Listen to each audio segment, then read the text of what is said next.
Hey, kia ora, Helen Brahms here, coming to you live from Escondido, California. Yes, I am back in Sparkles again after 2 amazing nights of watching the grandkids. Had a blast with them. Did a ton of stuff with them, playing with them, building stuff with them, destroying stuff with them. But it's been a great 2 days. A lot of emotional roller coaster. If you saw yesterday's one, you'll get... go back and see that one if you didn't, about the emotional roller coaster. So today I wanted to talk about one of the lessons I learned on our RV trip, which was researching destinations and locations and campgrounds and avoiding pitfalls. When I was looking for different campgrounds and stuff, I did do some research, but I didn't do as much as I should have. Looking for different locations and things. There's different rating services that are rating places like AAA that are designed for campgrounds and RV people with RVs, and I didn't do enough of those or pay attention too much to some of those. And basically, it's because of the location where the campground was. We had one in where were we? In Reading, which wasn't the greatest campground, but the only reason we chose it was because it was a mile from the Sundial Bridge, so it was convenience. We didn't have a vehicle with us, but had we done more research, we may have chosen a different campground, and maybe one that was on public transportation, because we thought this one was on public transportation, being on a main road, and there was a bus stop that was close to it, but it was no longer in service. So it's finding out those sorts of details. We got something I read about Lacona and up near Seattle. It's about an hour and something north of Seattle, that there was a ferry from there down there, and when I went to ask about it at the ranger station, they laughed at me. And I said, why are you laughing? I read here that there was a ferry. And they said, nope, there's no public transportation out here. You can probably get a taxi down to Seattle and all that. And I was like thinking, taxi? Yeah, no, not going to happen. So we didn't do enough research to dig deeper to find out more about public transportation. When we got to San Francisco, great location, less than a mile to the ferry terminal, which took us and dropped us off in downtown San Francisco. And from there, we just got the day pass that allowed us the trams, the buses, and the cable car, the streetcars, and we were able to go all over San Francisco on those for the entire day. We found out that the ferry was close to the ferry terminal was close to the RV resort, so that one got researched pretty well. But some of them we were a little I was a little lazy on the research, I guess. So it was just sort of like, okay, next time I go, I'm going to research more, because I'm not going to have a vehicle with me. I'm going to be by myself, so I need to know, am I going to be stranded at a campground for a week or whatever, or will I have means to get around? And so it's been bugging me, because I've been thinking about getting rid of Animal, which is my 15-year-old Subaru, and it's a 2005 Subaru that I got in August of 2004. So she's just turned 15. She's got less than 100, just under 100,000 Ks on her. But I can't, and I'm keep going backwards and forwards. Am I going to get rid of her? Am I not? If I get rid of her, what am I going to do? If I leave her here in San Diego, where do I leave her parked while I go off tripping around and all that sort of stuff? So there's all these questions coming up, and if I'm going to tow her, I have to put her on a flatbed trailer. I cannot dolly tow her, I cannot flat tow her. And the flat towing in the RV world is all 4 wheels on the floor towing behind the vehicle, behind the RV. And I can't dolly tow, which is put in the front 2 wheels, because she's an automatic all-wheel drive and her transmission doesn't allow for you to do either of those. So she has to be flatbed, on a flatbed trailer. And then I was thinking, well, maybe I'll get one of those enclosed trailer things and tow that, but of course I have no idea how to tow. The only time I've ever towed anything was when we traveled from Virginia to California in the Yukon with a U-Haul trailer on the back, and all I had to do was go forward and turn corners. That was it. I didn't have to back up the trailer. Brad took care of all of that, because basically we just pulled into the, when you go into the rest areas, they say vehicles with trailers and trucks, trucks, vehicles with trailers and RVs this way, automobiles this way. And so we were always going into the one where the truckers were, so they were pulled through parking spaces. So we would pull into a rest area, utilize the facilities, then get back in, and I would drive, Brad would sleep, and we would carry, and just straight pull out. just had to lane change and all that sort of stuff and just allow for the extra length. But I didn't get to do any real driving or reversing with a trailer. So I would desperately need to take lessons on that one and feel confident about doing that. Plus, it also limits some of the places I can go into when I've got a tow vehicle as well. Because sometimes if you have a tow vehicle or a trailer, you're limited as to different campgrounds you can go to. So there's going to be more research on that part coming up as well. So now I'm in the research of, do I take a vehicle with me? Do I not take a vehicle with me? Toyed with the possibility of getting a scooter that I could sit on a platform on the back of use the tow hitch and just have it on a platform on the back of the RV. But of course then I have to go get a motorcycle license and I have to learn how to ride one of those things. And my last motorcycle lesson many years ago was a bit of a disaster that put me off learning to ride a motorbike. But a scooter, and I was thinking, maybe one of those like Can-Ams with the 3 wheels on it, where you've got the 2 wheels at the front and the one at the back, maybe something like that. So I'm toying around with different ideas. What are some of your suggestions? What are some of the things that when you're getting ready to go on vacation and you're looking at campgrounds or places to go with the family, what are some of the things that you look for in different campgrounds? And if you do own an RV, do you tow a vehicle? I'd like to hear your comments on that. Do you tow a vehicle? What type of vehicle do you tow?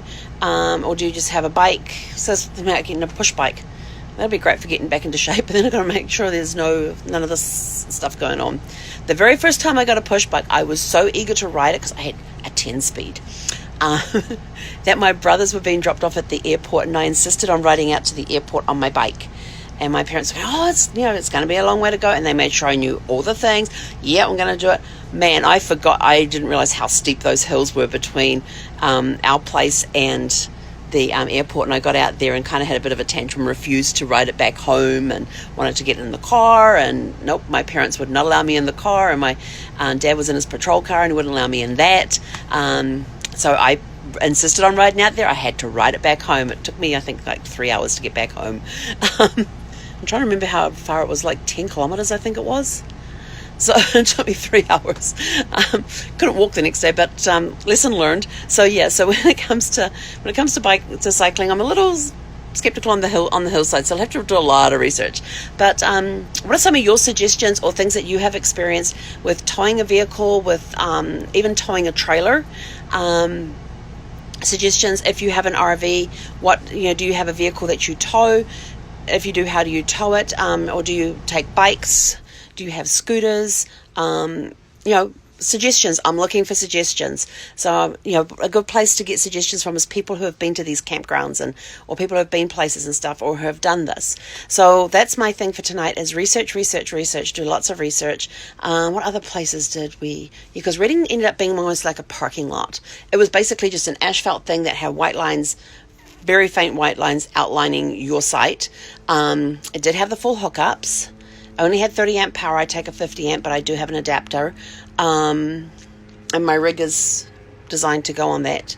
What else did we do at that? Yeah, there was a lot of long-term RVers there.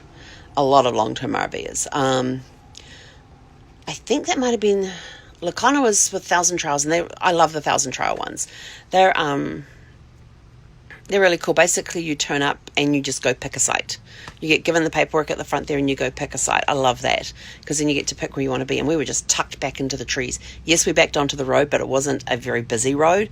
So the road noise was... And my parents were at the back of the RV. I was up the front, so I didn't hear a thing. But it's researching that too. Where's the campground? Where is your site going to be? If you're assigned a site, where is it? We got to one campground, the campground in San Francisco. When we got there, we had pre-selected a site because you have to book into the site. And so we pre-selected that, but then we got put into a completely different site. But, that was okay. It was okay. It worked fine for the 2 nights that we were there. It was fine. So it's doing a lot of research so make sure you do your research before you hit the road. Do your research. Now, some people would like to just hit the road and just make things up as they go along, and I'm okay with that too. Haven't done any boondocking. Oh no, we did do boondocking at my cousin's place where we parked in his driveway there, or parked on his front yard, and that was really cool. We kind of boondocked there. We had the water in the RV here. We had use of the house with the bathrooms and all of that, so we had that there as well. So kind of sort of boondocking. But yeah, it was pretty cool. Trying to think of some of the other campgrounds. We got to stay at some really amazing campgrounds. Had some really cool ones there that we got to stay at. And then there was one that we stayed at. Oh, we were going to try and stay there in San Francisco, and they said it had been taken over and remanaged and all that. They never got back to us. And so I went and booked it. I found this other place that, yes, it was out a little ways, but it was like less than a mile to the ferry. And so I booked in there immediately. Everything was confirmed. And after everything was confirmed there, then the other one got back to us. I'm like, really? No, it's too late. We're arriving today. And you guys never gave us, never got back to us. And so we actually booked in the night before. And they got back to us the day we were due to arrive. And all of their stuff is done via email. You can't call them. We tried doing that. It just didn't work. So, yeah, that one's off the list. I don't care if it's been revamped or anything else, but not staying at that one. But the one in San Francisco we did stay at, yes, I would definitely stay there again. It's a little out there, but it was a 5-minute walk to a supermarket. It was a 10-minute walk to the ferry. It was awesome. It was a great location. We didn't have to stay in downtown San Francisco, but you can't really get any campgrounds down there anyway, and I would not want to drive. I was thankful we had the cable cars, and my parents were sort of like, oh, those are some steep hills. I said, yes, they are, aren't they? And we're looking up at the different hills and stuff we're going to be going up. I say, I'm so thankful I'm not bringing Sparkles into downtown San Francisco. There is no way I would even attempt to drive Sparkles in downtown San Francisco. It was just, yeah, she'd have no brakes left at the end of it. But yeah, so it's all about research. Anything that you do, go do the research on it, especially when you're traveling and that sort of stuff. The one that we kind of did off the cuff was when we moved from Virginia to California. We did a 5-day road trip. We booked in the first night before we left because we knew we wanted to be the first night. It took us 12 hours to get to Nashville from where we were in Virginia. And then after that, it was basically that night or the next morning, we were booking the next hotel. And we had with us, because there was no apps available at the time, because this is 9 years ago, we had a thick book like this that was from the trip. We got it from the AAA, and it was the pet directory of all the hotels and campgrounds within the US and Canada that would take pets. And it had in there the description of pets, whether they would take cats, dogs, horses, snakes, whatever, the size of the animals that they would allow you to keep in your room, that sort of thing, and if they charged a fee, if they didn't charge a fee. And basically we would sit down the night before, we would pull out the map. Okay, how far do you want to drive tomorrow? Okay, that far? All right. Right, around that area. All right, so we'd pull out the pet directory and we'd start going through it and finding out if anybody had a reservation, had space available, and we would book it literally the night before. So that was our most unplanned trip, except for it was planned because we knew we were coming across the 40, but as far as staying in hotels, we had no clue where we were staying till the night before. Like I said, I haven't tried boondocking yet.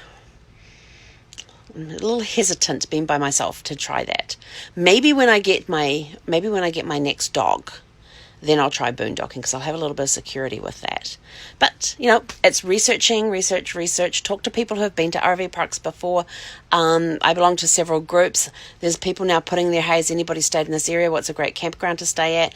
I've done the same thing with a couple of places where I wasn't sure. And some of them I said, hey, like San Francisco, I said, look, I'm looking for a place that's close to transportation because we don't have any. So it's also looking what public transportation is there. And had we done a little more research on Lacona, we would have stayed a little further south, closer to Seattle, where there was closer to public transport.